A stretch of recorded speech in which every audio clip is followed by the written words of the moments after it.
bagi semua.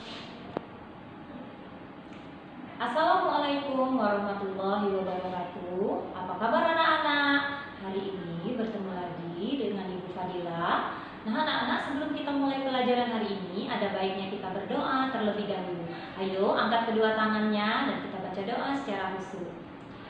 Bismillahirrahmanirrahim. Raditu billahi robba wa bil islami dina wa bi Muhammadin nabiyya wa rasula. Rabbi zidni ilma warzuqni fahma. Amin. Anak-anak, hari ini kita akan belajar tema 2A, hidup rukun, dengan subtema 2, yaitu hidup rukun di tempat bermain, pembelajaran ke-5 dan ke-6. Tujuan pembelajaran hari ini adalah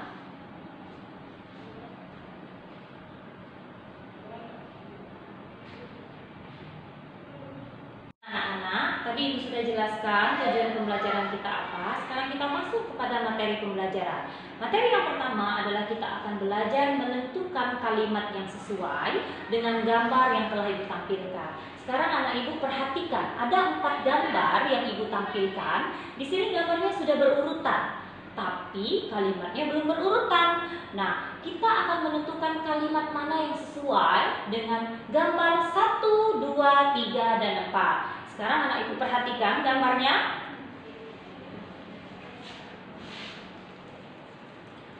Untuk gambar yang pertama, coba perhatikan anak-anak. Kalimat yang sesuai adalah ayah memberikan egrang batok kelapa kepada Inu. Gambar yang kedua, ayo sekarang anak Ibu perhatikan. Gambar yang kedua itu, kalimat yang sesuai adalah Ino sangat senang dan mengajak temannya bermain egrang. Gambar yang ketiga, perhatikan. Kalimat yang sesuai adalah semua anak harus mengantri dan bergiliran. Dan yang terakhir, gambar yang keempat, anak Ibu bisa perhatikan, anak-anak terlihat senang bermain egrang. Nah anak-anak, dari cerita yang ditampilkan pada gambar ini bahwa anak-anak itu harus mengantri atau bergiliran saat bermain, sehingga tidak berebutan ataupun tidak berkelahi saat bermain. Materi yang selanjutnya adalah kita anak-anak Ibu diminta untuk mendengarkan cerita yang Ibu bacakan. Ayo perhatikan, di sini ada cerita tentang bermain egrang tadi. Ino dan teman-teman bermain egrang. Ada 3 pasang egrang yang dimainkan. Oleh karena itu, egrang dimainkan bergiliran. Giliran bermain egrang ditentukan dengan musyawarah.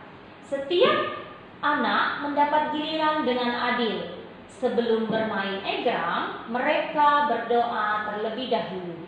Saat bermain, semua mematuhi aturan bermain yang sudah ditentukan. Mereka bermain dengan rukun. Semua anak merasa senang.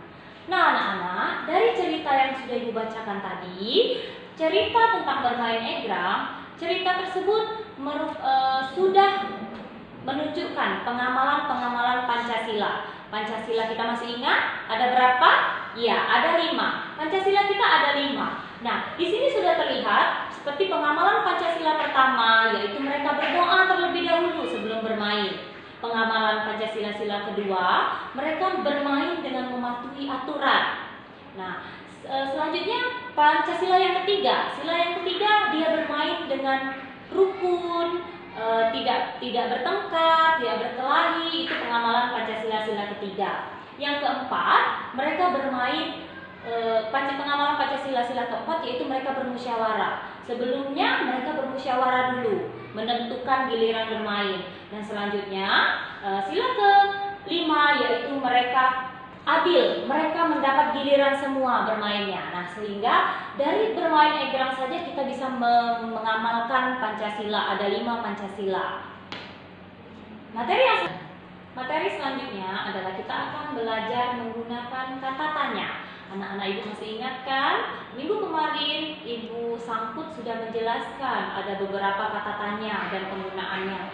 Hari ini akan mengulanginya lagi. Kata tanya yang kita kenal itu ada 5. Kata tanya yang pertama itu adalah siapa. Siapa digunakan untuk menanyakan nama. Kata tanya yang kedua yaitu apa. Kata tanya apa digunakan untuk menanyakan sesuatu hal atau benda. Yang ketiga, kata tanya di mana. Kata tanya di mana digunakan untuk menanyakan tempat. Selanjutnya, kata tanya kapan digunakan untuk menanyakan waktu. Dan yang terakhir, kata tanya berapa digunakan untuk menanyakan jumlah. Nah, sekarang kita belajar melengkapi kata tanya berikut dengan melihat pertanyaan yang sesuai. Yang pertama, titik-titik anak-anak bermain. Nah, apa anak-anak yang sesuai? Iya, betul sekali. Di mana? Kita tulis di sini kata di mana, sehingga menjadi kalimat di mana anak-anak bermain. Ya, yang selanjutnya kedua, titik-titik anak-anak bermain di lapangan. Ya, betul sekali. Kata tanya yang sesuai yaitu kapan. Kita tulis di sini kapan, sehingga menjadi kalimat kapan anak-anak bermain di lapangan. Selanjutnya yang ketiga yaitu titik-titik yang dimainkan anak-anak.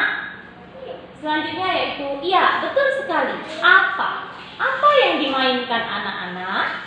Dan yang terakhir yaitu titik-titik banyak anak yang bermain. Ya betul sekali, berapa banyak anak yang bermain. Masuk kepada pembelajaran ke-6.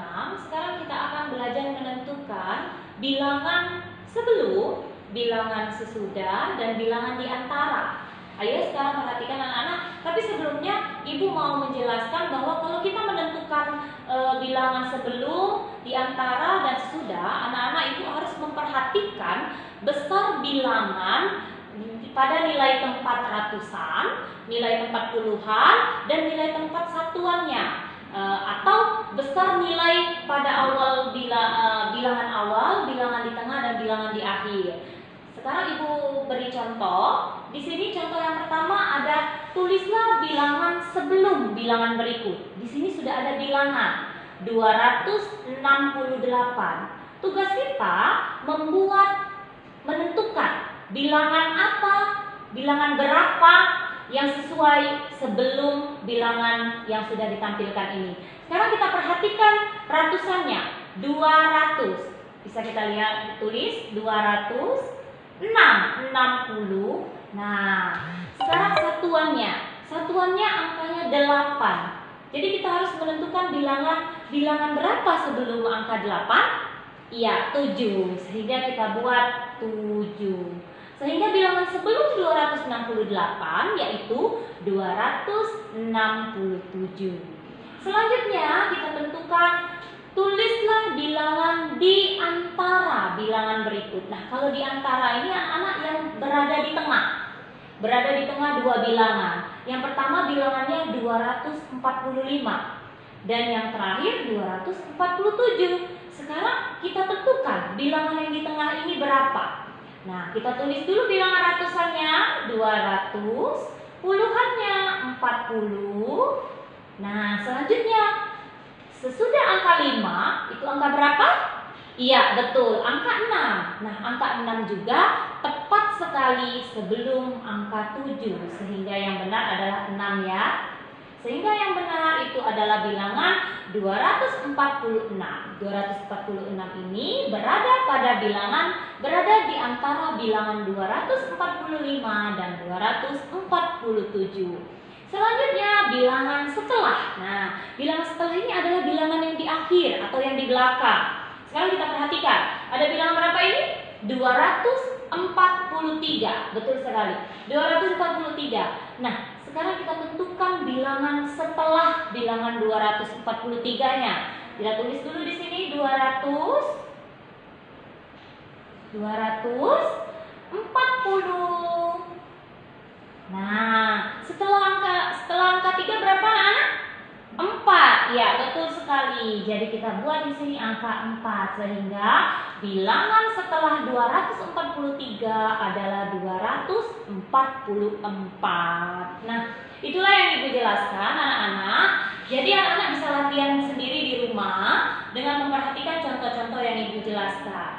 Demikianlah materi yang dapat Ibu sampaikan. Sebelumnya kita baca doa terlebih dahulu. Ayo angkat kedua tangannya.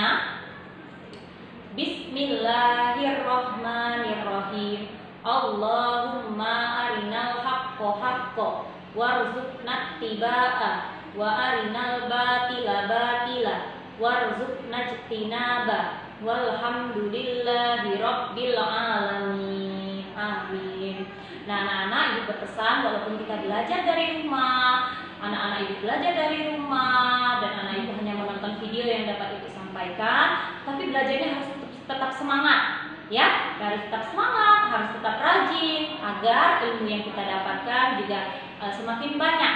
Nah, sampai di sini dulu video yang dapat Ibu sampaikan. Lebih dan kurang Ibu mohon maaf. Wassalamualaikum warahmatullahi wabarakatuh. Terima kasih sudah menonton video Ibu. Jangan lupa untuk like dan subscribe ya.